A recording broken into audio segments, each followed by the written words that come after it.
In a world balanced on the edge of annihilation, a handful of nations hold the most powerful weapons ever created: nuclear arms.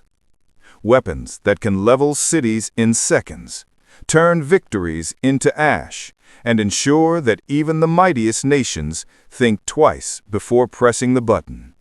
From the frozen steppes of Russia to the deserts of Pakistan and the hidden mountains of North Korea, these countries wield the ultimate power, the power to destroy the world. Today, we'll journey deep into the heart of nuclear power, exploring the countries that currently possess nuclear weapons, their arsenals, doctrines, and the terrifying balance that keeps humanity alive. This is the nations armed with the atom. The nuclear story began in the 1940s, under the shadow of World War II.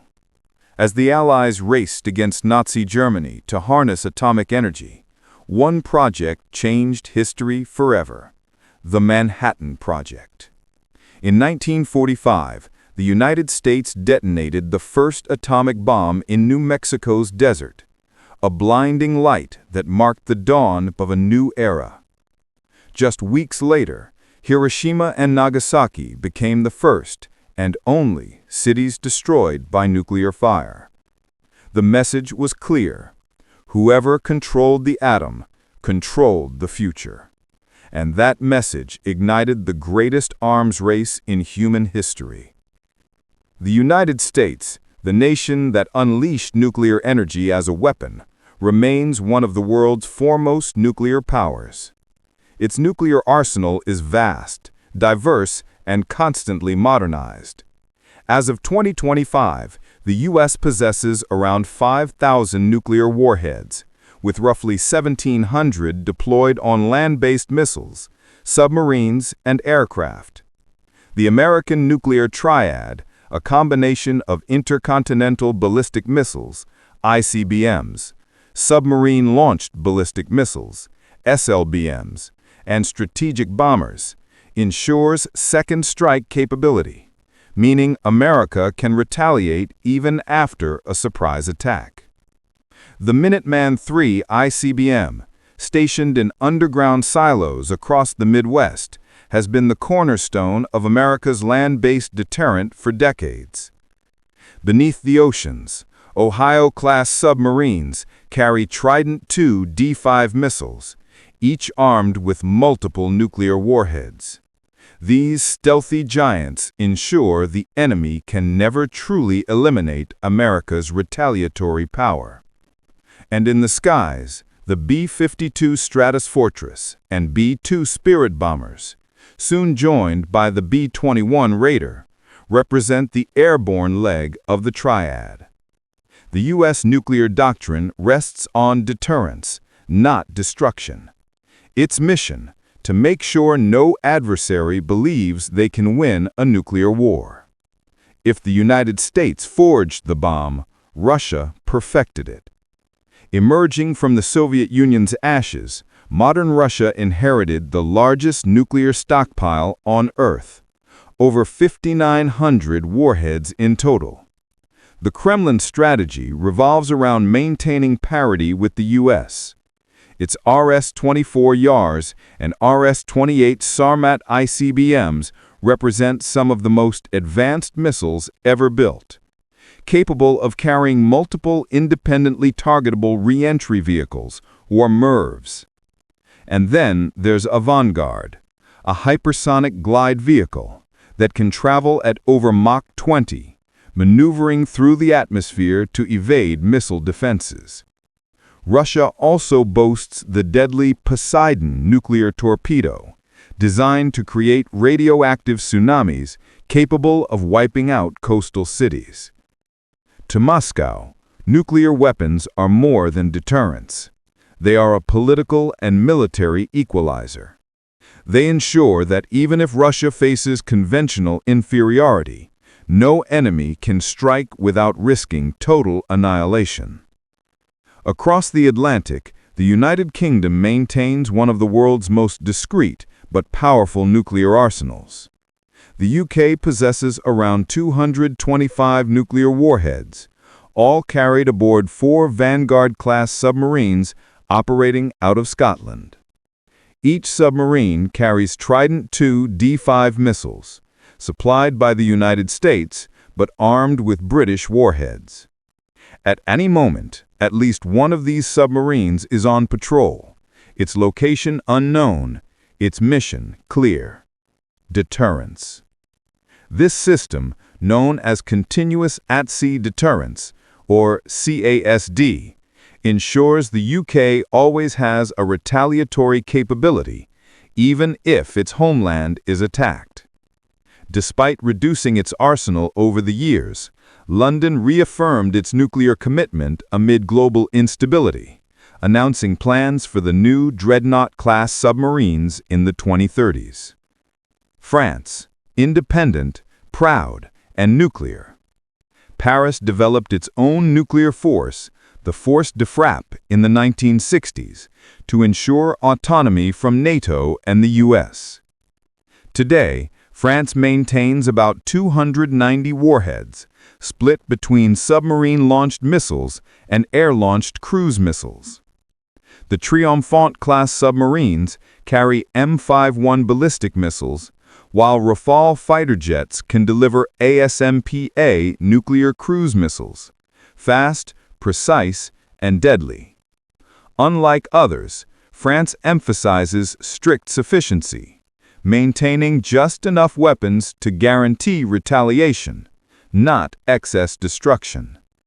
In President Charles de Gaulle's words, "A nation without nuclear arms doesn't command its own destiny."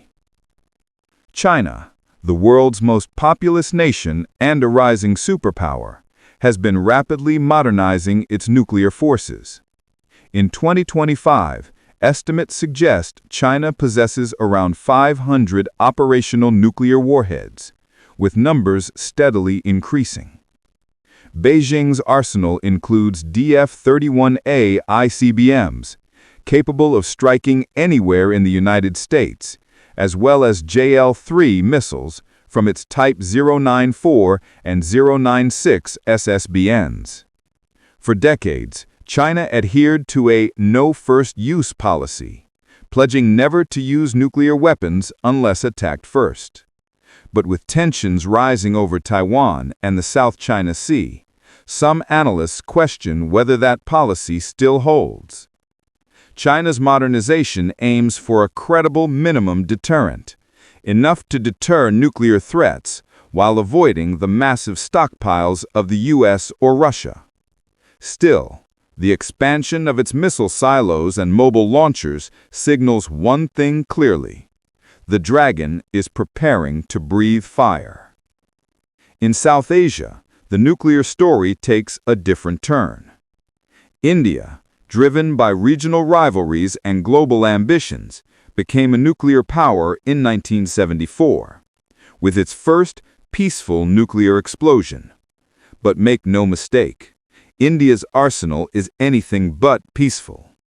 Today, India maintains around 160 nuclear warheads, with delivery systems including Agni-series ballistic missiles and fighter aircraft.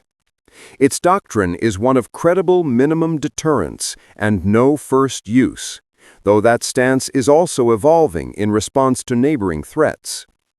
India's triad includes land-based missiles, Ariane-class nuclear submarines, and air-launched bombs, giving it full second strike capability. For New Delhi, the message is clear: peace through strength and deterrence through preparedness. If India has the bomb, then Pakistan cannot be far behind. Pakistan joined the nuclear club in 1998 after decades of secret research, motivated by fear of its larger neighbor. Today, Islamabad possesses about 70 nuclear warheads, with delivery systems ranging from short-range tactical missiles to Shaheen and Gauri ballistic missiles capable of reaching deep into India. Unlike India, Pakistan does not pledge no first use. Its doctrine allows nuclear use in response to conventional threats, making South Asia one of the most volatile nuclear flashpoints on Earth. For Pakistan, nuclear weapons are not just a deterrence, they are a shield against existential defeat. And as both India and Pakistan modernize their arsenals, the region remains one miscalculation away from catastrophe. Few nations defy the world like North Korea. Isolated, sanctioned, and unpredictable, yet nuclear-armed. North Korea began its nuclear quest in the 1990s, testing its first bomb in 2006. Since then, it has conducted multiple nuclear tests and developed a range of ballistic missiles, from short-range KN-23s to Hwasong-17 ICBMs capable of striking the U.S. mainland. Estimates suggest Pyongyang may have 50 to 70 nuclear warheads, though its exact capabilities remain secret. To the regime, nuclear weapons are not just tools of war. They are guarantees of survival. They deter invasion, project power, and ensure the Kim dynasty's longevity. Each launch, each test, sends a clear message. North Korea will never give up its nuclear crown. And then there's Israel, the nation that neither confirms nor denies its nuclear arsenal. Officially, Israel has never admitted to possessing nuclear weapons. Unofficially, experts estimate it holds 80 to 100 warheads, developed in secret during the 1960s at the Dimona reactor. Israel's policy of nuclear ambiguity serves a unique purpose: deterrence without provocation. Its delivery systems likely include Jericho missiles, F-15 and F-35 aircraft, and possibly submarine-launched cruise missiles. For Israel, surrounded by regional adversaries, the bomb is a last-resort guarantee of survival, a silent sword that ensures no enemy dares to threaten its existence. While only 9 nations officially possess nuclear weapons, others share in the power indirectly. Under NATO's nuclear sharing program, countries like Germany, Italy, Turkey, Belgium, and the Netherlands host American nuclear bombs on their soil ready for use in wartime. Beyond that, nations such as Iran and Japan possess advanced nuclear technology, sparking fears of potential weaponization in the future. The line between capability and possession has never been thinner. As of 2025, the world's nuclear weapons are distributed roughly as follows: Russia, 5,900. The United States, 5,000. China, 500. France, 290. United Kingdom, 225. Pakistan, 170. India, 160. Israel, 90. North Korea, 70. In total, over 13,000 nuclear warheads, with enough destructive power to end civilization many times over. For decades, the fragile peace has rested on a terrifying idea: mutually assured destruction, or MAD. The notion that if one nation launches, all will burn. It's a doctrine built not on trust, but on fear. A paradox where survival depends on restraint, where peace exists only because the cost of war is unthinkable. The world is changing, and so are nuclear weapons. New technologies like hypersonic delivery systems, autonomous drones, and AI-driven defense networks are reshaping the nuclear landscape. Treaties once designed to limit proliferation, like START and INF, are under strain. Old rivalries are reawakening, and new ones are forming. In this uncertain future, one truth remains: as long as nations fear, they will arm. And as long as they arm, the shadow of nuclear fire will loom over us all. 9 nations, 13,000 warheads, one fragile planet. The nuclear age was born in fear, but its survival depends on wisdom. Because in the end, the deadliest weapon of all is not the bomb itself, but the decision to use it.